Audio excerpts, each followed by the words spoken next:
आज इस वीडियो में हम स्वराज दल के बारे में अध्ययन करेंगे। अब देखो, इसके बाद में अगली चर्चा हम करते हैं स्वराज पार्टी।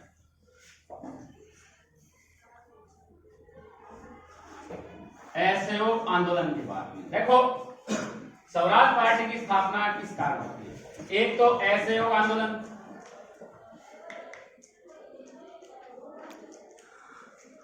दूसरी गांधी जी की गिरफ्तारी। समाप्त हो गया। अब क्या करे कांग्रेस? गांधी जी गिरफ्तार हो गए। अब देखो, इसके बाद में क्या होता है, एक अपन ने कल एक पार्टी बनाई थी 1919 के अंदर, जो मॉन्टेग्यू चेम्सफोर्ड अधिनियम आया था, उसके अंदर सुरेंद्र नाथ बनर्जी हैं, उनसे संतुष्ट हो जाते हैं। ठीक है, संतुष्ट हो जाते हैं तो वो एक पार्टी बना लेते हैं, नेशनल लिबरल फेडरेशन, राष्ट्रीय उदारवादी संघ।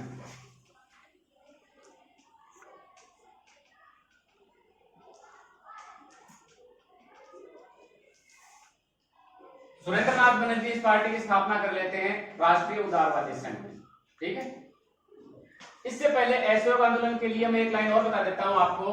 असहयोग आंदोलन ने जब ये नकारात्मक वगैरह कार्यक्रम शुरुआत कर दिया, तो इससे कई लोग हैं वो अलग हो जाते हैं। जैसे एनी बेसेंट है, एनी बेसेंट इससे सहमत नहीं रहती। कि एनी बेसेंट में अपने पहले चर्चा की थी कि वो मॉन्टेग्यू चेम्सफोर्ड अधिनियम से संतुष्ट थी, तो एनी बेसेंट अपने आप को अलग कर लेती है। ये व्यक्ति अपने आप को अलग कर लेते हैं, शंकर नारायण अपने आप को अलग कर लेते हैं। तो इस प्रकार के कई व्यक्ति हैं जो कांग्रेस से अपने आप को अलग कर लेते हैं। ठीक है, राष्ट्रीय उदारवादी संघ, नेशनल लिबरल फेडरेशन, ठीक है, ये क्या करता है कि 1919 का जो मॉन्टेग्यू चेम्सफोर्ड अधिनियम है, उसके तहत क्या था कि विधानमंडलों में चुनाव में प्रवेश कर सकते हैं। तो इन्होंने सोचा है कि हम चुनाव में प्रवेश करेंगे और राष्ट्रीय लोगों की जो मांगे हैं, अपने देश के लोगों की मांगे हैं, उनको हम वहां पर उठाएंगे और सरकार का जहां तक आवश्यक हो हम उनका सहयोग करेंगे, और अनिवार्य हुआ तो हम उसका क्या करेंगे, विरोध करेंगे। पहले हट गए थे, ये कांग्रेस में नहीं है। ठीक है, कौन सा संघ? राष्ट्रीय उदारवादी संघ की बात करते हैं। लेकिन इन्हें सफलता नहीं मिलती, ये चुनाव नहीं जीत पाते। लेकिन इनको देखकर कांग्रेस के कई लोगों में चुनाव लड़ने की इच्छा जागृत हो जाती है, और वो जागृति इनमें पैदा करते हैं वो लोग जो गिरफ्तार हुए थे, जैसे मोतीलाल नेहरू है, CR दास, हकीम अजमल खान,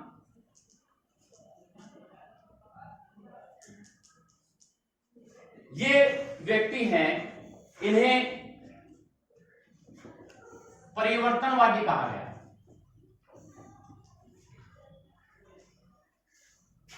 विठल भाई पटेल हैं, ये लिख सकते हैं, विठल भाई पटेल। दो पटेल बंधु है ना, एक इधर है, दूसरा इधर है। ये परिवर्तनवादी हैं कि इन्होंने अपना जो कांग्रेस का मूल कार्यक्रम था, कौन सा? वो चरखा काटना, शराबबंदी, अस्पृश्यता का उन्मूलन, हिंदू मुस्लिम एकता, वो छोड़कर इन्होंने क्या किया कि हम काउंसिलों में प्रवेश करेंगे। इनके पॉइंट में लिख देता हूं यहां पर कि काउंसिलों में हम प्रवेश करेंगे और चुनाव लड़ेंगे हम।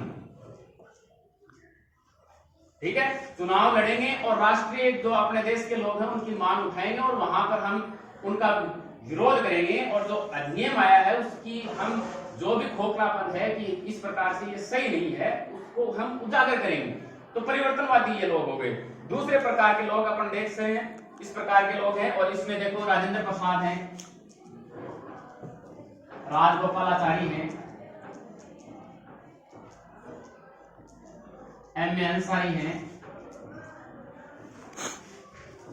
मुख्तार अहमद नाम है इसका, M.A. का मतलब मुख्तार अहमद अंसारी। ठीक है, और एक ये कौन से? वल्लभ भाई पटेल। ये लोग क्या कहलाए? अपरिवर्तनवादी। दो प्रकार के लोग हैं, एक परिवर्तनवादी जो ये कहते हैं कि हम चुनाव लड़ेंगे, हमें अधिकार दिया गया है, और वहां जाकर काउंसिलों में हम प्रवेश करके सरकार का विरोध करेंगे। दूसरे कहते हैं हम इस प्रकार का कार्य नहीं करेंगे, ये गांधी जी के अंसात्मक जो कार्यक्रम है उसमें ये शामिल नहीं है, इसलिए हम इसका आपका समर्थन नहीं करते हैं, हम ये कार्यक्रम नहीं करेंगे। फिर आगे चलते हैं हम मार्च 1923 के अंदर, 22 से हम 23 में चलते हैं। 23 के अंदर दो व्यक्ति अपने आप को जो कांग्रेस है उससे अलग कर लेते हैं, CR दास और मोतीलाल नेहरू।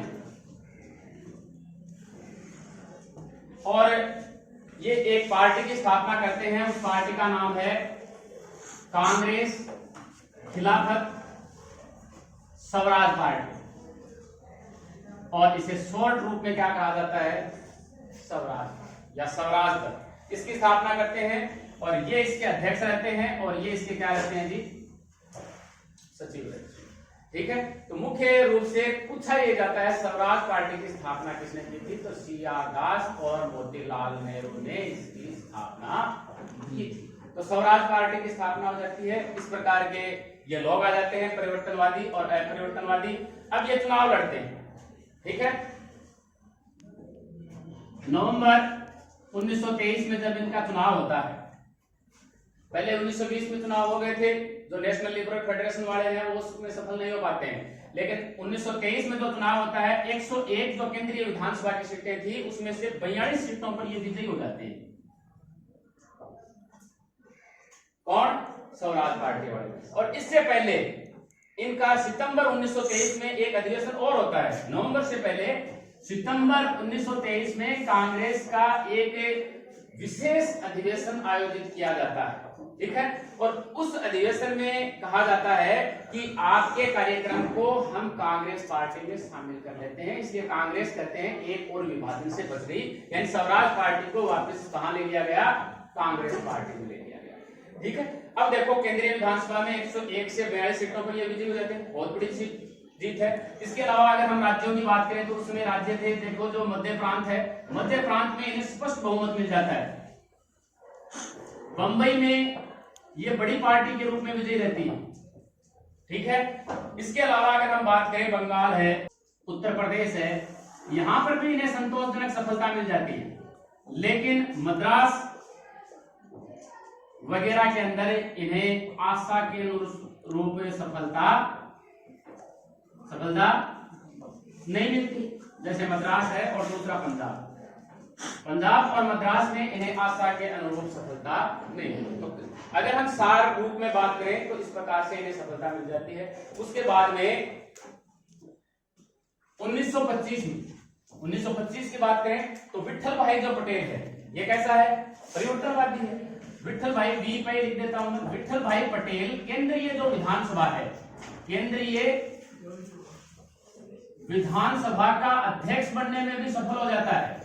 देखो कितनी बड़ी उपलब्धि है। आज लोकसभा अध्यक्ष आप बात करते हैं ओम प्रकाश जो बिड़ला है, ओम बिड़ला, इतनी बड़ी उपलब्धि इनके हाथ लग जाती है, यानी विठल भाई पटेल इसमें सफल हो जाते हैं। उससे पहले जो 1923 के जो चुनाव हुए थे उसमें जो निकाय चुनाव है उसमें भी इन्हें सफलता मिलती है। निकाय चुनाव में देखो, निकाय चुनाव में जो इलाहाबाद है वहां से जवाहरलाल नेहरू मेयर बन जाते हैं, कलकत्ता से सीआर दास मेयर बन जाते हैं, अहमदाबाद से जो भाई है इसके विठल भाई पटेल, ये बाद में बनते हैं, विठल भाई पटेल बन जाते हैं, बिहार से राजेंद्र प्रसाद मेयर बन जाते हैं। तो इन्हें बहुत बड़ी सफलता मिलती है।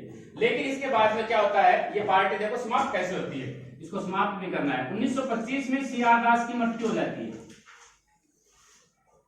ठीक है, इसकी मृत्यु होगी 1925 के अंदर, और फिर 1926 में चुनाव आता है तो उसमें इन्हें सफलता नहीं मिलती,